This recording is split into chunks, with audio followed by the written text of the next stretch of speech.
माझ्या मतदारसंघात गोसे धरण हा अतिशय महत्त्वाचा प्रकल्प आहे अध्यक्ष महोदय. त्यामध्ये जवळपास 2 लाखपेक्षा जास्त हेक्टर जमिनीच्या ओलात आलेला आहे. राज्याचा खूप महत्त्वाचा प्रकल्प आहे अध्यक्ष महोदय. अध्यक्ष महोदय, यामध्ये पूर्णतः बाधित जवळपास 34 गावं आणि अंशतः बाधित यामध्ये इफेक्ट झालेले असे 32 गावं आहेत अध्यक्ष महोदय. आणि ह्या 32 गावांच्या जवळपास अध्यक्ष महोदय 22 प्रस्ताव आपल्या शासनाकडे विचाराधीन आहे 2022-23 मध्ये.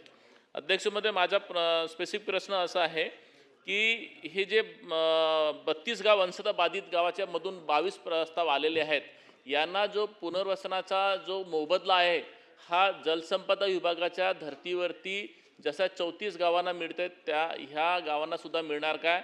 आणि अध्यक्ष महोदय, उत्तरमध्ये माननीय महसूल मंत्री नागपूर जिल्ह्याचे पालकमंत्री बावनकुळे साहेबांनी 2025 मध्ये नागपूर जिल्ह्याचे 15 आणि भंडारा जिल्ह्याचे 27 ह्या गावांचा असे एकूण 42 गावांचा प्रस्ताव 783 कोटी हा प्रस्ताव जो आहे हा किती दिवसात मंजूर होणार?